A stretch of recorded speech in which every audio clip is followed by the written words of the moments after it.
Right అండి. Next question చూద్దాం. ఏమన్నాడు ఇక్కడ?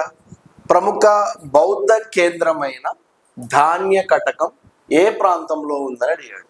సో ధాన్య కటకం అనేటువంటి ప్రాంతం ఎక్కడుందని అడిగాడు. Option 1 Andhra, option 2 Gandhara, option 3 Kalinga, option 4 Magadha. So మనకి దీనికి ఆన్సర్ వచ్చేసి ఆంధ్ర. ఎందుకంటే శాతవాహనుల రాజధానిలో మనకి ధాన్య కటకం అనేటువంటి రాజధాని ఉండేది. ఓకేనా? ధాన్య కటకము మనకి ప్రాచీన కాలంలో రాజధాని ధాన్య కటకం అయితే మధ్యయుగంలో దీన్ని ఏమని పిలిచారు సార్ అంటే ధరణి కోట అని పిలిచారు. ఆధునిక యుగంలో ప్రస్తుతం దీన్ని ఏమని పిలుస్తున్నారు సార్ అంటే అమరావతి అని పిలుస్తున్నారు. మీకు శాతవాహనంలో చాలా చాలా ఇంపార్టెంట్, అమరావతి స్తూపం చాలా చాలా ఇంపార్టెంట్. ఓకేనా?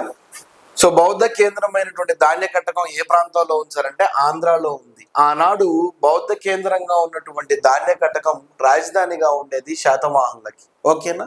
ధాన్య కటకాన్ని ప్రాచీన కాలంలో పిలిస్తే మధ్యయుగంలో ధరణి కోట అని పిలిచారు, ఆధునిక యుగంలో అమరావతిని పిలిచారు. శాతవాహనుల కాలంలో అత్యంత విరాజిల్లినటువంటి బౌద్ధ కేంద్రాలు చాలా చాలా ఉన్నాయి. దాంట్లో మనకి బెస్ట్ ఎగ్జాంపుల్ నాగార్జున కొండ. ఏ కొండ అండి? నాగార్జున కొండ. అన్ని ప్రాంతాల్లో మనకి బౌద్ధ మతానికి సంబంధించినటువంటి అవశేషాలన్నీ కూడా బయటపడ్డాయి. అంతేకాదు శాతవాహనుల కాలంలో ఇదే ధాన్య కటకానికి మనకి అంతర్జాతీయ వ్యాపారం ఏం జరిగింది? రోమన్ సామ్రాజ్యంతో వ్యాపారం జరిగినట్లుగా ఓకేనా అనేక రకాలైనటువంటి విద్యాంక నాణ్యాలు బయటపడ్డాయి. దాదాపు 7,968 నాణ్యాలు మనకి ధాన్య కటకంలో బయటపడినట్టుగా తెలుస్తూ ఉంది. ఓకేనా?